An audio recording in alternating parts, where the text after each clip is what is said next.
Բարի երեկո, Ազատություն TV-ի ուղիղ եթերը լրատվական կենտրոնն է շարունակում։ Այս թողարկման ընթացքում դիտեք. Մեր պատմության ամենածանր էջերից մեկի 44-օրյա պատերազմի 44-օրյա պատերազմի զեկույցն ուղարկվեց խորհրդարանի գաղտնիության ռեժիմն ապահովող բաժին։ Մինչ իրավապահները Փարաքարի համայնքապետի սպանությունը բացահայտված են համարում, հարազատները պահանջում են գտնել կազմակերպչին։ Տղեն ասպանել, մեզի պես կա, որևէ ծով սովորացրել իրան։ Պաշտպանության նախարարության առջև անցած շաբաթվա բողոքի ակցիաներից հետո 44-օրյա պատերազմի հետևանքով անհետ կորածների հարազատներ են ձերբակալվել։ Ոչ մի հիմք չկա։ Իշխանություն մայրաթոր սուր հակասությունների ֆոնին իշխանական պատգամավորները օրենքի փոփոխություն են առաջարկում, որը շողակա թե հանրային հեռարձակումից զրկելու հնարավորություն է բացում։ Ճկուն կարգավորում ենք տալիս։ Միտեղ բարի երեկո, միտեղ բարի լույս։ Մինչ Միացյալ Նահանգներում քննարկվում է դոգմա կանունով Վարդան Ղուկասյանի արտաքսման հարցը, նա Հայաստանում ընտրություններին մասնակցելու հայտ է ներկայացնում։ Ուզում օդում լինի, ջրում լինի, ցամաքում լինի։ La composition du gouvernement au sein du socle commun. Վարչապետ Լեկորնյուն հրաժարական է տվել, նախագահ Մակրոնն այն ընդունել է։ 44-օրյա պատերազմի քննիչ հանձնաժողովի զեկույցի ճակատագիրը որոշվեց։ Այն ոչ թե ազգային ժողովի լիագումար նիստերի օրակարգ մտավ, ինչը հնարավորություն կտար գոնե ընդհանուր գծերով տեղեկանալ բովանդակությանը, այլ ուղարկվեց առաջին բաժին, որը ազգային ժողովում իրականացնում է գաղտնիության ռեժիմի ապահովումը։ Փաստացի այն գաղտնի կպահվի հասարակությունից, քանի որ դրան կարող են ծանոթանալ հաշված թվով պատգամավորներ։ Միայն նրանք, որոնք այսպես կոչված գաղտնիության թույլտվություն ունեն։ Հիմա հնչող գլխավոր հարցերից մեկը այն է, ինչ կար այդ հաստափոր զեկույցում, որ հանկարծ որոշվեց պահպանել օրենքի տառը։ Երբ հանձնաժողովը 1.5-ի փոխարեն 3.5 տարի աշխատեց, այս ընթացքում ազգային ժողովի նախագահը ժամկետներ խախտելու մասին երբեք չխոսեց։ Խոսքը հիշեցնեմ բացառապես իշխանականների հեղինակած զեկույցի մասին է, որի ոչ պատրաստմանը, ոչ էլ հանձնաժողովի աշխատանքներին ընդդիմադիր երկու խմբակցություններից որևէ պատգամավոր չի մասնակցել։ Հանրային լավագույն շահը ենթադրում է մեր պատմության ամենածանր էջերից մեկի 44-օրյա պատերազմի եւ Լեռնային Ղարաբաղի հակամարտության կարգավորման բանակցային գործընթացի վերաբերյալ հանրային շարունակական հաղորդակցություն 44-օրյա պատերազմի պատճառների մասին ազգային ժողովի քննիչ հանձնաժողովի զեկույցը հանրությանը հասանելի չի լինի։ Այն արդեն ուղարկվել է ազգային ժողովի գաղտնի փաստաթղթերի բաժին։ Զեկույցին ծանոթանալու հնարավորություն կունենան պատգամավորները, այն էլ ոչ բոլոր։ Հաշվի առնելով հանգամանքը, որ 44-օրյա պատերազմի հանգամանքներն ուսումնասիրող քննիչ հանձնաժողովի զեկույցը ժամկետների անհամապատասխանության պատճառով իրավական առումով անհնար է դարձել ներառել ազգային ժողովի լիագումար նիստերի օրակարգում, բոլոր հնարավոր իրավական շահագրգիռ կողմերի հետ քննարկումների արդյունքում որոշում է կայացվել զեկույցն ուղարկել ազգային ժողովի առաջին բաժին, որտեղ գաղտնիության թույլտվություն ունեցող յուրաքանչյուր պատգամավոր կարող է գնալ եւ ծանոթանալ զեկույցին։ Ավելի քան 3 տարի առաջ ստեղծված հանձնաժողովը աշխատանքն ավարտել եւ զեկույցը խորհրդարանի նախագահությանն է հանձնել սեպտեմբերի 3-ին։ Այս ամսվա սկզբին արդեն պարզ դարձավ, որ այն չի ներառվի լիագումար նիստերի օրակարգ։ Խորհրդարանի խոսնակի բացատրությամբ իրավական հիմքեր չկան։ 2.5 տարուց ավել է անցել։ Ալեն Սիմոնյանը ավելի ուշ Ազատությանն ասել էր, թե փակ լսումներ կլինեն պատգամավորների մասնակցությամբ։ Սրանն էլ դեմ էր քննիչ հանձնաժողովը ղեկավարած Անդրանիկ Քոչարյանը։ Եթե լիագումար չի մտնում, ինքը արկախված է մնում։ Եթե մտնում է, նշանակում է զեկույցը գոյություն ունի։ Եվ օրենքի պահանջն է, սահմանադրական օրենքի, որ զեկույցը այդ դեպքում պետք է լիագումարում զեկուցվի։ Եթե այլ տարբերակով է գնում, նշանակում է զեկույցը գոյություն չունի։ Թե ինչու որոշվեց առանց որևէ ձևաչափով այն քննարկելու ուղարկել խորհրդարանի գաղտնի բաժին, ազգային ժողովի նախագահի խոսնակը չի մանրամասնել։ Որոշման վերաբերյալ դեռ մեկնաբանություն չի տվել նաև Անդրանիկ Քոչարյանը։ Հանձնաժողովը ի սկզբանե բոյկոտած ընդդիմադիրները պնդում են, սա փաստաթղթի անփառունակ վախճանն է։ Քան էլ իշխանությունը չի կտապել այդ քննիչ հանձնաժողովով, ինքը չկարողացավ Նիկոլ Փաշինյանին հրեշտակի թևերով սուրբ անելու գործողություն, որովհետև ի վերջո բազմաթիվ մարդիկ, որ նաև եկել են վկայություն են տվել, այդ թվում բարձրագույն ռազմական ղեկավարությունից բնականաբար եթե ներկայացրած լինեն ու վստահ եմ շատերը նաև ներկայացրել են օբյեկտիվ իրականությունը, անձեն աշխողել պարզ կլիներ, որ պատերազմի ժամանակ ամբողջությամբ քաղաքական իշխանությունը տապալել է պետության կառավարումը բոլոր առումներով։ Մանուկյանի կարծիքով իշխանությունը, որի նախաձեռնությամբ 2022-ին ձևավորվեց քննիչ հանձնաժողովը, նպատակ ուներ շոու ապահովել։ Շոու, որի մեջ մեկ դերասանի թատրոնը Նիկոլ Փաշինյանի հրապարակային իբր թե ցուցմունք տալն էր, շոու, որ ամեն անգամ տարբեր զինվորականների, տարբեր գործողությունների, տարբեր քաղաքական գործիչների դեմ իշխանական հարձակումներին պետք է ծառայեցնեն այդ քննիչ հանձնաժողովի գոյությունը։ Քննիչ հանձնաժողովի գործունեության ընթացքում հանձնաժողով են հրավիրվել ոչ միայն վարչապետը, այլ նաև նախկին ու ներկա պաշտոնյաներ։ Նրանց թվում 44-օրյա պատերազմի ժամանակ պաշտպանության նախարարությունը ղեկավարած Դավիթ Տոնոյանը, նույն շրջանում զինված ուժերի գլխավոր շտաբի պետ Օնիկ Գասպարյանը, Արցախի վերջին նախագահ Սամվել Շահրամանյանը եւ այլ պաշտոնյաներ։ Պատիվ ունեմից պաշտպանության հանձնաժողովի անդամ Տիգրան Աբրահամյանը կարծում է. ի սկզբանե ակնհայտ էր, որ հանրությունը այս զեկույցով ոչ մի հարցի իրական պատասխան չի ստանա։ Իշխանությունը սկզբանե նպատակ էր ունեցել 2 տարվա, 3 տարվա ընթացքում թեման կուտակել, կենտրոնացնել այս քննիչ հանձնաժողովի շուրջ։ Հետագայում էմոցիաների առավել սառեցման պայմաններում նրանք ամբողջությամբ այս գործը տապալելու էին։ Այնինչ վերջին շրջանում տեսանելի էր խորհրդային նախագահի, քննիչ հանձնաժողովի նախկին նախագահի միջև դա զեկույց օրակարգ բերելու չբերելու հարցով ես արդեն իմ տեսակետը արտահայտել եմ, դա լրիվ արհեստական էր։ Պաշտպանության հանձնաժողովին դիմադիր անդամները մտադիր են գաղտնի բաժնում ծանոթանալ զեկույցին, թեև շարունակում են պնդել, այն օբյեկտիվ իրականությունը չի արտացոլի։ Խորհրդանի պետաիրավական հանձնաժողովը այսօր բացասական եզրակացություն տվեց ընդդիմադիր պատիվ ունեմ խմբակցության ազգային ճգնաժամի եւ կառավարման ձախողման մասին հայտարարության նախագծին։ Դեմ էին հանձնաժողովի ԿՊԱ-ական անդամները, հենց նրանք էլ մեծամասնություն են հանձնաժողովում։ Վարչապետի իմպիչմենտին հասնելու ծրագրեր ունեցող պատիվ ունեմը նախագծում Փաշինյանի ձախողումները 8 էջում էր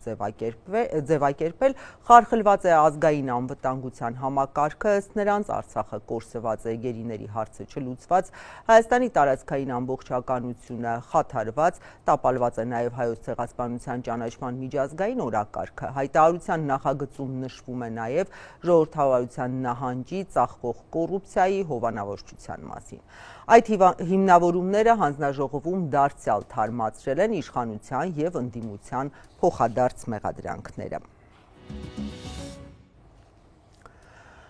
Փաստաբանական թիմին Շիրակի թեմի առաջնորդի համախոհներին նաև իրավապաշտպանը միացավ։ Զարա Հովանիսյանի կարծիքով Միքայել arczepiskopos Աջապահյանը քաղբանտարկյալ է։ Իրավապաշտպանը բանտարկյալ սահմանմանը վերաբերող ԵԽԽՎ քաղաքական բանաձևն է մեջ բերել, որը կարծում է հիմնավորում է իր գնահատականը։ Միքայել arczepiskopos Աջապահյանը մի քանի օր առաջ իշխանության զավթման կոչի մեղադրանքով 2 տարվա ազատազրկման դատապարտվեց։ Չնայած քրեական օրենսգիրքը ավելի մեղմ պատժի ձևերել է նախատեսում, տուգանք, հանրային աշխատանքներ, ազատության սահմանափակում, կարճատև ազատազրկում,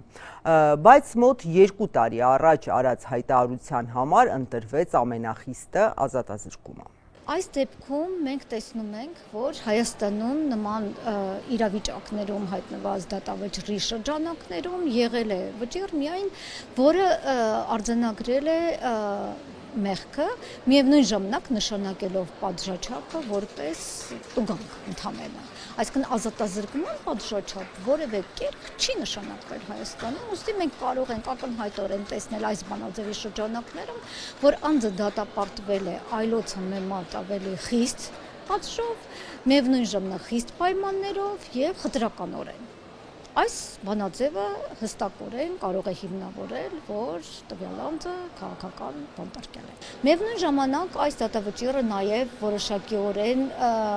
մեսիջ է հանրությանը, որ այն անձինք, ովքեր կփորձեն միգուցե ավելի ակտիվ գործունեություն իրականացնեն, կհիշվեն նրանց բոլոր այն արտահայտությունները, որոնք վաղօրոք արվել են։ Հետին, այսպես ասած, ժամկետով։ Ես իհարկե որպես իրավապաշտպան կցանկանայի, որ մեր հասարակության խոսույթը շատ ավելի մարդու իրավունքահեն լիներ, այսինքն մենք չունենանք բռնության կոչեր, մենք չունենանք ատելության կոչեր, որոնցով լցված է մեր եւ քաղաքական տարբեր մարմիններում խոսույթը եւ թե մեդիա դաշտում խոսույթը։ Բայց մենք ունենք նաև այդ արտահայտություններին արձագանքելու խտրական վերաբերմունք։ Եթե ազգային ժողովում շատ հանգից գլուխդ կջարդեմ, կփռեմ, այս կանեմ, այն կանեմ, արտահայտությունները մնում են նույնիսկ անհետևանք էթիկայի հանձնաժողովի քննության առարկա չեն դառնում, այս դեպքում նմանատիպ խիստ դատավճիռը մենք դարձյալ կարող ենք դիտարկել մարդու իրավունքների խախտման եւ քաղաքական դրդապատճառներով, ընդ որում նաև խղճի եւ կրոնի ազատության շրջանակներում։ Հիմա տեղափոխվենք Փարաքար, ընդդիմադիր համայնքապետ Վալոդիա Գրիգորյանի սպանությունից հետո իրար հաջորդած պաշտոնանկություններն էին թերևս պատճառը, որ գործը քննող քննչական կոմիտեն մանրամասն հաղորդում է, ուր է հասել քննությունը։ Չնայած գործը դեռ անցած շաբաթ անձամբ գերատեսչության ղեկավարն էր բացահայտված համարել, բայց սպանված համայնքապետի հարազատներին մեղադրյալների այսօրվա շրջանակը չի բավարարում, նրանք ուզում են իմանալ գլխավոր հարցի պատասխանը, ով պատվիրեց Գրիգորյանի սպանությունը։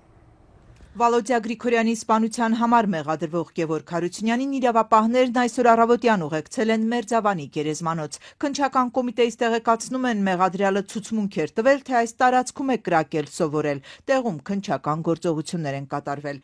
Գերեզմանոցի հենց մուտքի մոտ սպանված համայնքապետի շիրիմն է, անընդհատ մարդիկ են մոտենում։ Լավ մարդ։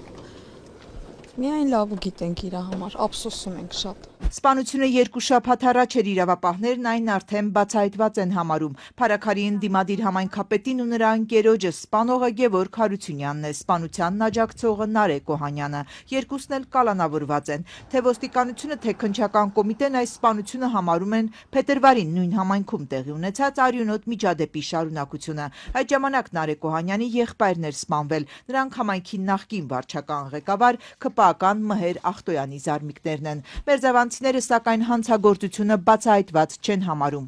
Բացահայտված է տղեն սպանել, հիմա մեզի պետք է որևէ ով է սովորացրել իրան։ Էդ է պետք։ Իրան բացահայտեն։ Թե չէ երեխան ինչ պետք է սովորացրել են արել։ Վարորդիկն այս տղայը իրան ոչ մի թշնամի չի ունեցել, ինքը չէ այդպես բան գոյություն չունի։ Կարծում են, որ սպանության մեջ մեղադրվողը 20-ամյա Գևորգ Հարությունյանը պատվիրատու ունի եւ կանգ չեն առնում Ախտոյանի անվան վրա։ Չգիտեմ Ախտոյանին ով է հիմա սովորացրել, էդ էլ գոյություն ունի։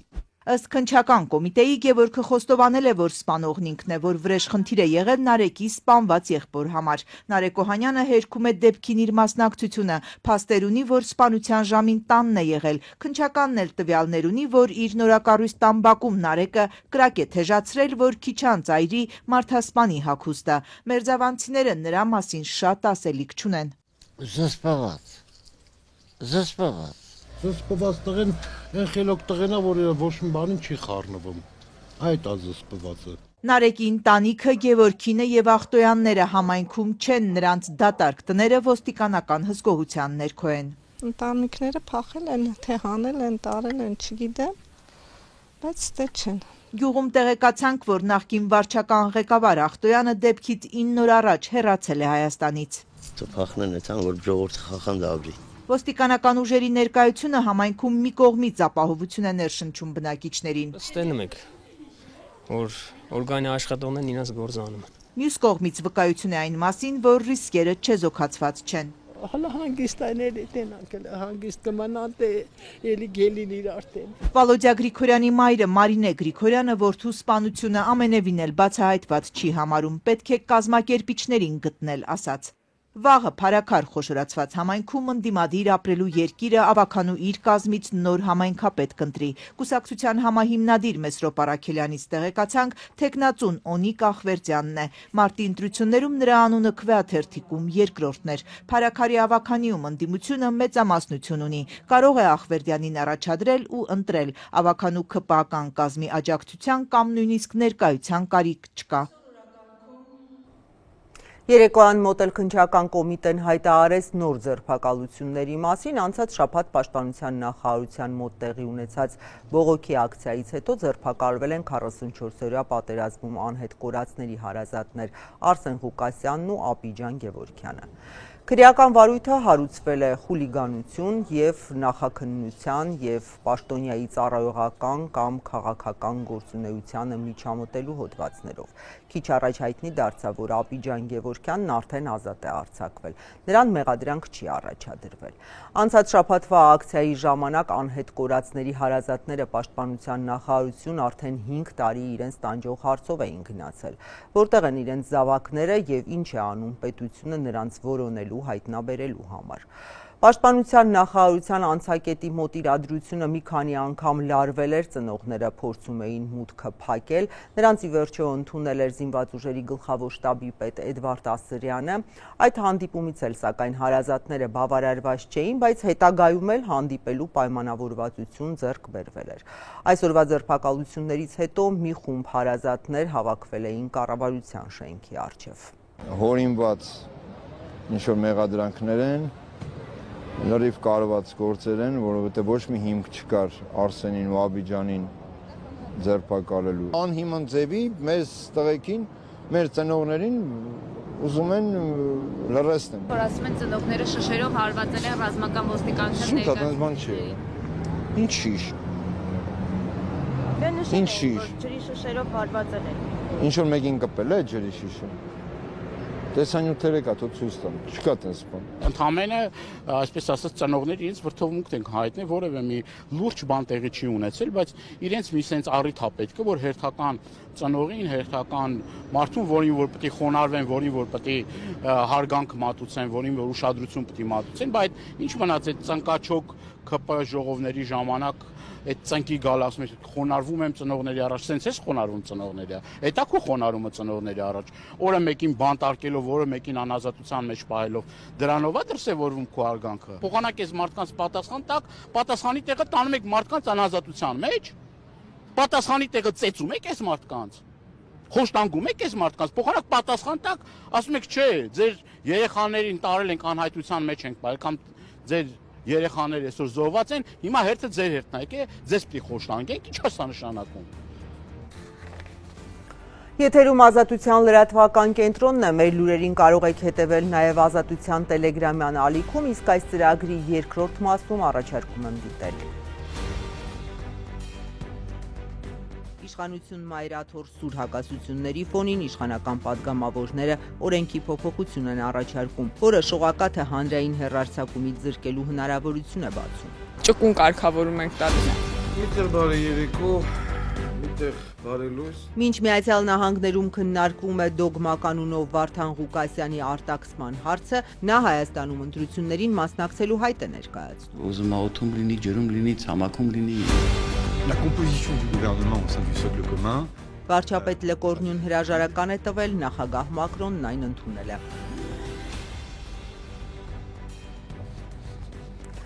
Հիմա իշխանական մի նախաձեռնության մասին, որը մայրաթոր պաշտոնյաներ հակասությունների ֆոնին ճանապարհ է բացում հոգևոր մշակութային հաղորդումներ հեռարձակող շողակաթի եթերազրկման համար։ Մինչ վարչապետի թիմակից պատգամավորները փորձում են հիմնավորել իրենց նախաձեռնությունը, ցածր դիտումներ ըստ այդմ պետական փողերի անարդյունավետ ծախս, ընդդիմադիրները հայտարարում են, թե պարզ քաղաքական հաշվեհարդար է։ Բոլշևիզմը, բոլշևիկյան ոչնչացնող ձեռագիրը, որ ասպատակում է ամեն ինչ, մեր ինքնությունը, ես այս ամբողջը նրա մեջ եմ տեղավորում։ Վարչապետ Փաշինյանի թիմը գործնական քայլերի է անցել, որ մայրաթորի հիմնադրած շողակաթը զրկվի հանրային հեռարձակման հնարավորությունից։ Իշխանական պատգամավորներ Սիսակ Գաբրիելյանն ու Թագուհի Ղազարյանը առաջարկում են փոխել օրենքը, որ հանրային հեռարձակողների պարտադիր նվազագույն քանակը 3-ից 2 դառնա։ Մենք կարգավորում ենք հնարավորինս մեղմ եւ ճկուն կարգավորում ենք տալիս, որպեսզի հանրային հեռարձակողի խորհուրդը եւ կառավարությունը բյուջետային ֆինանսավորմամբ կարողանան ավելի ճկուն լինել իրենց որոշումների մեջ, առնվազն 2 հանրային հեռարձակող կլինի։ Պետական միջոցների հաշվին հեռարձակվում են հանրային հեռուստաընկերությունը, լրատվական ալիքն ու հոգևոր մշակութային ու կրթական շողակաթը։ Գրականագետ Ղազարյանն ու նախկին լրագրող Գաբրիելյանն իրենց հեղինակած նախագծում հիմնավորել են, թե 3-ի դեպքում որակը ցածր է, եթե հատկացվող գումարը գումարը 2-ին տան, ապա բյուջեի միջոցներն ավելի արդյունավետ կծախսվեն։ Նշել են, թե կրթական մշակութային ծրագրերի դիտումները ցածր են, թե ինչ ցուցանիշների հիման վրա են падգամավորները սա պնդում, նախագծում տվյալներ չկան։ Եվրոպական փորձի հաջողության մասին էլ են նշել, առանց կոնկրետ օրինակների։ Հիմնավորում են, որ դա բեռ է պետության համար, բայց այդ բեռան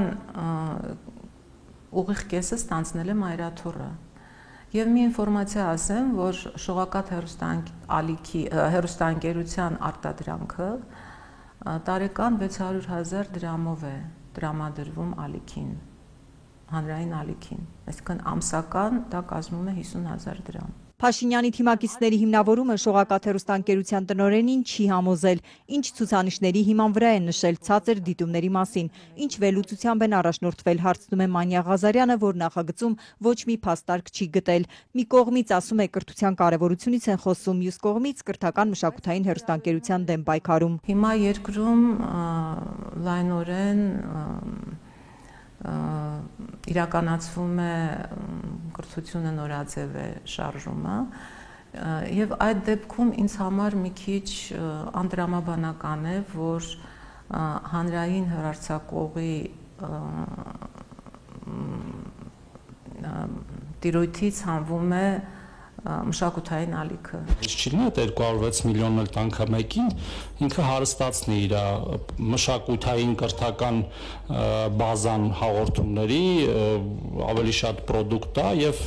օրինակ այդ շողակաթի հարցը փակ ենք ընդհանրապես։ Շողակաթի հարցը փակելու թեման իշխող քաղաքացիական պայմանագրում սրվեց Բագրատ Սրբազանի շարժումից հետո։ Հենց այդ օրերին էլ ԿՊԱ-ականները ազգային ժողովում ուղիղ ու բաց քննարկեցին մայրաթոռի ֆինանսավորմամբ գործող հեռուստաընկերության նպատակահարմարությունը։ Ինձ համար ավելի քան ակնհայտ է, որ սա հաշվեհարդար է եւ վրեժխնդրություն։ Ինչ է արել եկեղեցին, որպեսզի նրա դեմ հաշվեհարդար տեսնենք։ Ըստ էության փակման լրատվամիջոց, բայց սա մի բան ունի, բոլշևիզմ, սա ԿՊ-ական բոլշևիզմ է։ Թիրախավորված է հենց հատկապես շողակաթ հեռուստաընկերությունը, հեռուստաընկերություն, որը ասոցացվում է կամ կապված է Հայ առաքելական Սուրբ եկեղեցու հետ։ 15 տողանոց հիմնավորումը ազգային ժողովի կրթության հանձնաժողովի անդամ Լիլիթ Գալստյանին էլ չի համոզել։ ԿՊԱ-ականները գործի են անցել Փաշինյանի կարգադրությամբ, փորձում է վրեժ լուծել իր քաղաքականությունը քննադատող մայրաթոռից, պնդում է Հայաստան խմբակցության падգամավորը, որ որևէ փաստարկված հիմնավորում չի գտել հանրային հեռարձակման տիրույթից շողակաթը հեռացնելու նախագծում։ Բայց որևէ հիմնավորում, իրական հիմնավորում, թե ինչու այս կամ այս հաղորդումների որակը, որ պիտի բարձրացնեն, ինչն է մեկնակետ հանդիսացել, ինչ վերլուծության վրա, կարիքների ինչ գնահատում է իրականացվել, որոնք են ներկա ռիսկերը, բացարձակապես այսպես բան մտապատկերացումներ, մտասևեռումներ, նախադասություններ եւ տողեր եւ գնահատականներ, որոնք հիմնազուրկ են։ Կառավարությունն անցած շաբաթ հաստատեց նախագիծը։ Ազգային ժողովում կքննարկվի առաջիկայում։ Եթե օրենքն ընդունվի, կառավարության կամքից կախված կլինի շողակաթի հեռարձակվելը։ Փող չեն տա, եթերից կզրկվի։ Իշխանականների նախաձեռնության քաղաքական մոտիվներից հեռուստաընկերության տնօրենը չի ցանկանում խոսել։ Ես ուրախ եմ, որ հանրային հեռարձակողի խորհուրդը իր կարծիքը հայտնել է դրա բացասական այս նախաձեռնության եւ ճիշտ հիմնավորումներով, որի համար շնորհակալ ենք։ Այս փոփոխության դեպքում մշակութային ու կրթական բովանդակության տարածումը հանրապետական ծածկույթ ապահովող հանրային մուլտիպլեքսով այլևս երաշխավորված չի լինելու, դիրքորոշում է հայտնել հանրային հեռարձակողի խորհուրդը։ Ու եթե այդ բովանդակության ստեղծումն ու տարածումը հանրային հեռուստաընկերությանը վերապահեն, ավելի շատ միջոցներ պետք է հատկացնեն։ Հանրային հեռարձակողի խորհուրդը կարևորել է մշակութային ուղղվածության առանձին ծրագրի հեռարձակումը հանրային մուլտիպլեքսի միջոցով։ Այդ հեռուստաալիքը կարող է հետո, քանի որ ինքը ունի ենթակառուցվածք, կոնտենտ, աշխատակազմ, տեխնիկա, ինքը դիմել, երբ որ սլոտ կազատվի եւ դիմել որպես մրցակից մնացած հեռուստաալիքների եւ եթե բավականաչափ մրցունակ լինի, ինքը հաղթահարի շեմ եւ դառնա մուլտիպլեքսի ալիք, որը հանրային միջոցներով չի ֆինանսավորվում, այլ միայն հանրային ենթակառուցվածքից է օգտվում։ Պատգամավոր Ղազարյանը, որ նաև մայրաթոռից ֆինանսավորվող հեռուստաընկերության բովանդակությունը համարում է կրոնական ու խտրական, խնդիր չի տեսնում հանրային հեռուստաընկերության լրատվական ծրագրում։ ՀՄԷԿ-ի սփռած բովանդակության օբյեկտիվության ու անաչառության վերաբերյալ կասկածներ չունի։ Դոկ կուսակցության ղեկավար Վարդան Ղուկասյանը Միացյալ Նահանգներում շարունակում է կալանավորված մնալ։ Փաստաբանական թիմը արտաքսման որոշումն է փորձում բողոքարկել, զուգահեռ փորձում ազատել կալանքից։ Չնայած իրավական այս խառը գործընթացներին նրա երևանյան փաստաբանը հայտարարում է, Ղուկասյանի թիմը մտադիր է մասնակցել առաջիկա խորհրդարանական ընտրություններին։ Առաջին փորձը Երևանի քաղաքապետի ընտրություններն էին, մեծ մրցակցության պայմաններում կուսակցությունը ոչ միայն կարողացավ ավականիում տեղեր ստանալ, այլև որոշիչ դեր ունենալ քաղաքացիական պայմանագրից Տիգրան Ավինյանի քաղաքապետ դառնալու գործում։ Վարդանը հայտարարել է, որ ընտրություններին մասնակցելի է, ուզում է օդում լինի, ջրում լինի, ցամաքում լինի, չգիտեմ, կալանքում լինի։ Այս պահին էլ դոգմականնով Վարդան Ղուկասյանն ԱՄՆ-ում շարունակում է մնալ անազատության մեջ։ Նրա խափանման միջոցը փոխելու ուղղությամբ փաստաբանական թիմն արդեն գործընթաց է սկսել։ Անցած շաբաթ Լաս Վեգասի դատարանը մերժեց Վարդան Ղուկասյանին Հայաստանին արտահանձնելու գլխավոր դատախազության միջնորդությունը։ Դոգին Հայաստան չեն ուղարկի, բայց ԱՄՆ-ում էլ չեն պահի։ Նա պետք է լքի Միացյալ Նահանգները, քանի որ ըստ որոշման խախտել է այդ երկրի միգրացիոն կարգը։ Դատանը որոշել է, որ Վարդան Ղուկասյանը պետք է արտաքսվի երրորդ երկիր, այսինքն Վարդան Ղուկասյանը պետք է լքի Ամերիկայի Միացյալ Նահանգների սահմանները։ Փաստաբանական թիմը բողոքարկելու է արտաքսման որոշումը, բայց մինչ այդ նաև փորձում է հասնել Ղուկասյանի ազատ արձակմանը։ Միտեղ բարի երեկո, միտեղ բարի լույս։ Դոկ կուսակցության ղեկավարն ԱՄՆ միգրացիոն կարգը խախտելու մեղադրանքով ձերբակալվել էր դեռ այս տարվա սկզբին եւ շուրջ 8 ամիս է անազատության մեջ է։ Վարդան Ղուկասյանը այսօր գտնվում է վարչական կալանքի տակ, այո, գտնվում է անազատության մեջ եւ կարևորում ենք նաեւ փաստաբանական թիմը, որպեսզի վերջինիս խափանումը ծայրահեղ միջոց կալանքը անմիջապես փոխվի։ Իսկ հնարավոր է, որ դատարանը շարունակի Վարդան Ղուկասյանին անազատության մեջ պահել, մինչև որ ձեր այդ բողոքն էլ քննվի այս արտաքսման հետ կապված։ Դատական իշխանության ձեռքին է դա ամեն ինչ հնարավոր է։ Այսինքն մինչև նրա արտաքսման վերջին օրն էլ կարող են նրան պահել անազատության մեջ, որոնքը դատվել է տալիս։ Ես դա դիտում եմ, դա կլինի իմ կարծիքով խոշտանգում բառի ուղղակի իմաստով, որովհետև երբ բողոքարկում ես դատական ակտը, դա կարող է տևի 1 տարի, 1.5 տարի։ Դատական ակտի վիճարկումը, որը կարող է շատ երկար տևել, թույլ է տալիս, որ Վարդան Ղուկասյանը շարունակի մնալ Միացյալ Նահանգներում։ Գլխավոր հարցը սակայն այն է, նա կլինի ազատության մեջ, թե մեկուսարանում։ Եթե այնուամենայնիվ դատարանը որոշի, որ Վարդան Ղուկասյանը պետք է լքի Միացյալ Նահանգները, փաստաբան Լևոն Բաղդասարյանի պնդմամբ արդեն իսկ մի շարք երկրներից նրան հյուրընկալելու առաջարկներ են եղել։ Մի շարք երկրներ, ինչպես Եվրոպայից, այնպես էլ Ասիայից, իրենց մաքսիմալ վերաբերմունքն են արտահայտել իրավական, որ իր ուրույն տեղն ու դերը ունենալի է իրենց երկրում։ Առաջարկություններ անհատներից նկատի ունեք, թե պետությունների կողմից։ Ես պատասխանեցի ձեր հարցին, եթե նման առաջարկ կա, նման առաջարկի կրողը դա բնականաբար պետությունն է, պետական լիազոր մարմինն է։ Հայաստանի գլխավոր դատախազությունը, որ միջնորդել էր ԱՄՆ-ին Դոկ կուսակցության ղեկավարին արտահանձնել Հայաստանին, առայժմ չի արձագանքել ամերիկյան դատարանի որոշմանը։ Հայտնի չէ, թե ինչ հիմնավորմամբ է Լաս Վեգասի դատարանը մերժել դատախազությանը եւ որոշել Դոգին ուղարկել երրորդ երկիր։ Չնայած իր հայոյախառն ելույթներով հայտնի Վարդան Ղուկասյանը դեռ անազատության մեջ է, սակայն վերջին օրերին նա հեռախոսով ակտիվորեն հարցազրույցներ է տալիս, խոսելով 2026-ի խորհրդարանական ընտրություններին դաշինքով մասնակցելու մտադրության մասին։ Ընդ որում Դոգը հայտարարում է, թե պատրաստ է ընտրություններին ընդառաջ դաշինք կազմել միայն այն ուժերի հետ, ովքեր կողմ կարտահայտվեն, որ նախագահներ Ռոբերտ Քոչարյանը եւ Սերժ Սարգսյանը, ինչպես նաեւ վարչապետ Նիկոլ Փաշինյանը կալանավորվեն եւ դատապարտվեն։ Մենք դաշինք ենք կազմելու այն կուսակցությունների հետ, որոնք անվեհապահորեն պիտի ընդունեն, որ Սերժ Սարգսյանը, Ռոբերտ Քոչարյանը եւ Նիկոլ Փաշինյանը պետք է կալանավորվեն եւ դատապարտվեն։ Իսկ ինչպես է Դոկ կուսակցության ղեկավարը պատրաստվում հերակա կարգով մասնակցել 2026-ի խորհրդարանական ընտրություններին։ Փաստաբան Լևոն Բաղդասարյանն ասում է, Դոգը ունի թիմ եւ նրա թիմն իր առաջնորդությամբ կմասնակցի ընտրություններին։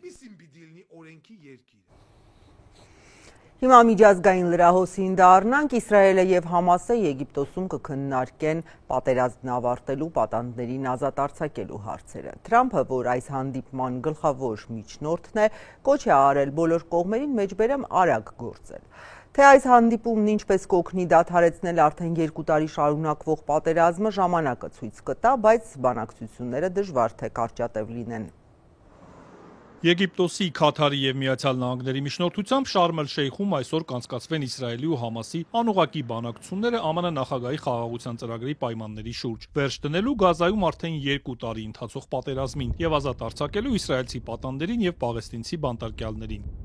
Արևմուտքի կողմից ահաբեկչական ճանաչված Համասի պատվիրակության ղեկավար Խալիլ Ալ-Հայան, որն անցած ամիս Քաթարում իսրայելական հարձակման թիրախներից մեկն էր, մինչ այդ Կահիրեում այսօր արդեն հանդիպել է Քաթարի եւ Եգիպտոսի ներկայացուցիչներին, համաձայնեցնելու մնացած վիճելի հարցերը։ Ակնկալվում է, որ հիմնական բանակցությունները կսկսվեն երեկոյան ավելի ուշ։ Իսրայելի պատվիրակության կազմում են բանակի, Մոսադի ներկայացուցիչներ, վարչապետի 2 խորհրդական։ Բանակցություններին ծանոթ պաշտոնյան ասել է, որ դրանք կարող են օրեր տևել։ Համասի աղբյուրն էլ Reuters-ին ասել է, որ բարդ է լինելու համաձայնության գալ շարժումը զինաթափելու Իսրայելի պահանջի շուրջ, ինչը խմբավորումն անհնար է համարում, քանի դեռ Իսրայելը չի դադարեցրել իր օկուպացիան եւ չի ստեղծվել պաղեստինյան պետություն, ինչին իր հերթին դեմ է Թել Ավիվը։ ԱՄՆ նախագահը սոցցանցում երեկոյան կոչ է արել կողմերին արագացնել գործընթացը, սպառնալով, որ այլապես արյունահեղություն կլինի։ Ապա Դոնալդ Թրամփը լրագրողներին հայտնել է, որ առաջին փուլը պետք է ավարտվի այս շաբաթ եւ հավելել. շատ դրական քննարկումներ են ունեցել Համասի եւ մի շարք երկրների հետ։ Կարծես ամեն ինչ ստացվում է այնպես, որ մի փոքր կսպասենք տեսնելու, թե ինչպես կավարտվի ամեն ինչ։ Կարծում եմ ամեն ինչ շատ արագ կընթանա, հանդիպումները կարծես շատ լավ են անցնում։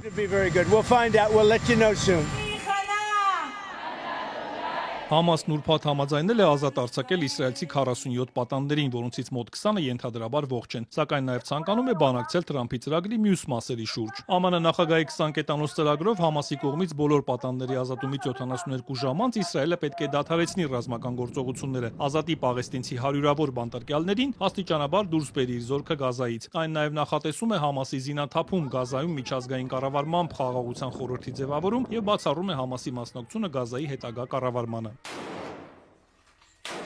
Մոտալուտ բանակցությունների հանգամանքը չի խանգարել, որ Իսրայելը գիշերը եւ առավոտյան շարունակի հարձակումները Գազայի վրա։ Պաղեստինի տվյալներով վերջին 1 օրում 21 պաղեստինցի է սպանվել։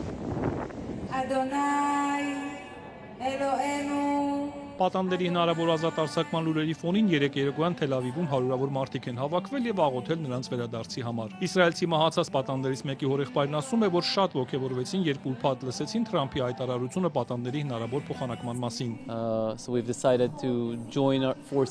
Որոշեցինք միավորվել, գալ պատանդների հրապարակ հավաքվել եւ աղոթել, որ այդ պահը վերջապես գա, այդքան շատ օրերի գերությունից հետո։ Սա ինքնաբուխ աղոթք է վերջին 2 օրերի բոլոր նորություններից հետո։ Աղոթում ենք, որ մեր բոլոր հույսերն իրականանան եւ բոլոր պատանդները շուտով ազատ արձակվեն։ Իսրայելցի նախկին պատանդ Օհադ Բեն Ամին Իսրայելի կառավարությանը խնդրում է անպայման համաձայնել գործարքին, որպեսզի պատանդները հնարավորինս շուտ վերադառնան, քանզի ֆիզիկական եւ հոգեկան շատ վատ վիճակում են։ Շատ հիասթափված եմ մեր կառավարությունից, բայց իմ ժողովրդով շատ եմ հպարտանում։ Նրանք չլռեցին, պայքարեցին մեզ համար, այնպես որ ես այստեղ եմ իսրայելցի ժողովրդի շնորհիվ։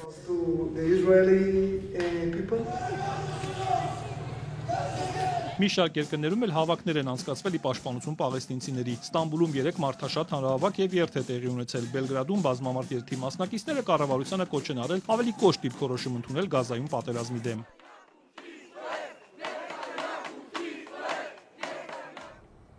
Նոր կառավարության ձևավորումից ընդամենը մի քանի ժամ անց հրաժարական է ներկայացրել Ֆրանսիայի նորանշանակ վարչապետ Սեբաստիան Լեկորնյուն։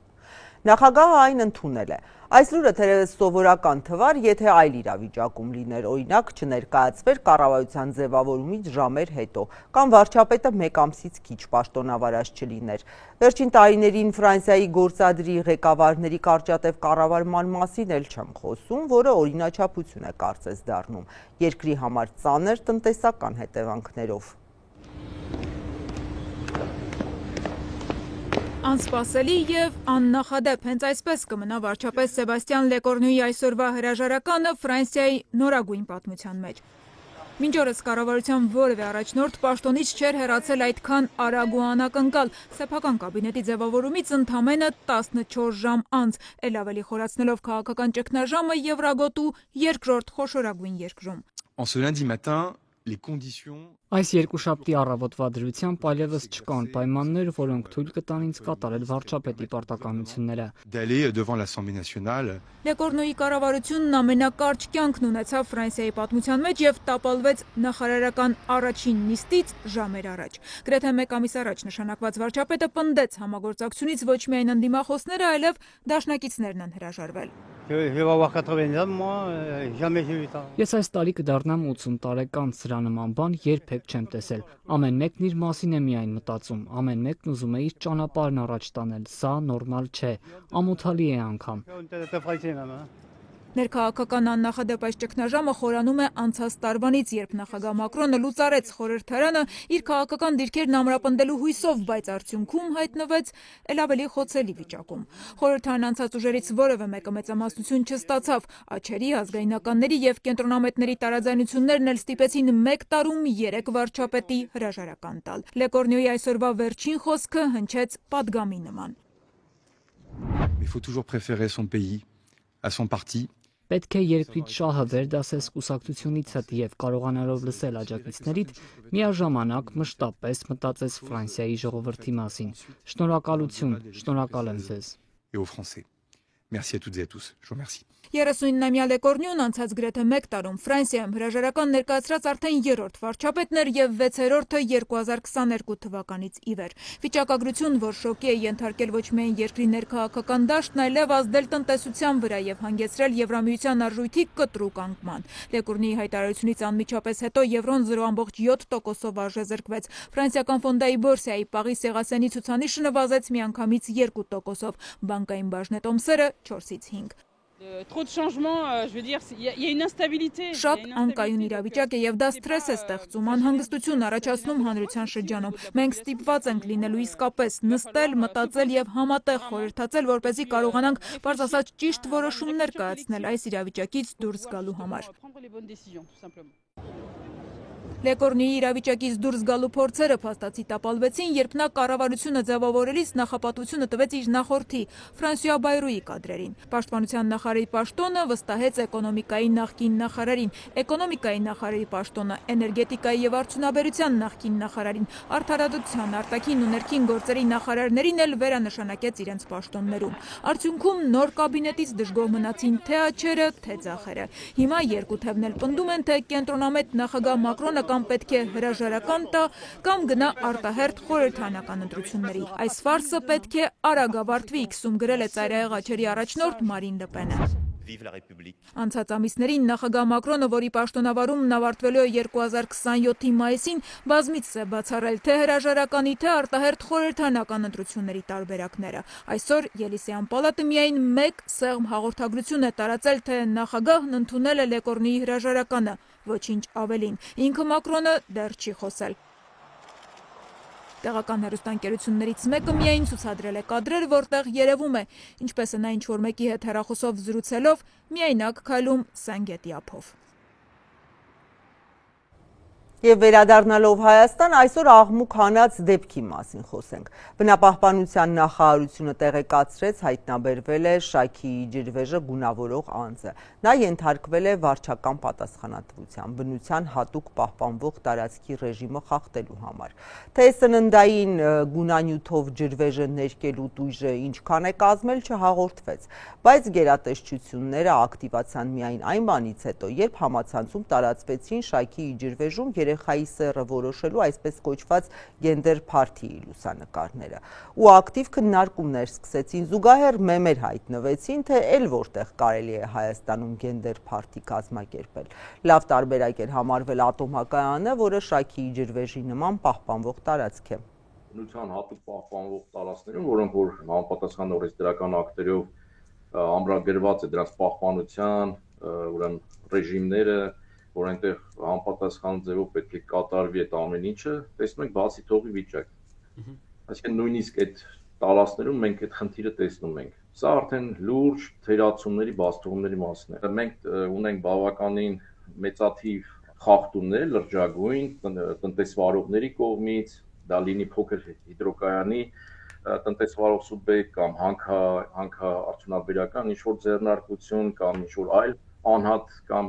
իրավաբանական անձ եւ դա բերում է նրան, որ սովորական մարդիկ եւս մտածում են, որ ինչու՞ չէ, կարելի է իրենց այդ խայտառակ ֆանտազիաները ճակերտավոր կատարածել։ Հայտարարվում է, թե պետական վերահսկողության ներքո է Շաքի ջրվեժը, այդ դեպքում ինչպես ստացվեց, որ նման գենդեր փարթի կազմակերպվեց։ Չգիտեմ, տարածքում տեսուչներ կամ այլ աշխատակիցներ չեն լինում պետական։ Այդ կոնկրետ հատվածային մասով չեմ կարող ասել, կարող է եւ տարբերակ լինել, այսինքն եւ այն ուրեմն իրավաբանական անձիկ, որոնք պատասխանատու են որոշակի ուրեմն գործառույթների համար այնտեղ եւ նաեւ վերահսկողական համազուգահեռաբար թերացում կա, բայց ասում եմ, որ այդ ամեն ինչը ամբողջ հանրապետության մասշտաբով է, ցանկացած մարզի, ցանկացած համայնքում մենք կարող ենք նման գործողություն տեսնել։ Այսքանը այս եթերաժամի համար լրահոսը անընդհատ թարմացվում է ազատություն.am կայքում, հետևեք, սոցցանցերում գտեք թարմ նորությունները, YouTube-ով մեզ դիտեք, նաև կաբելային ալիքներով, իսկ ես ձեզ հրաժեշտ եմ տալիս, հաջողություն։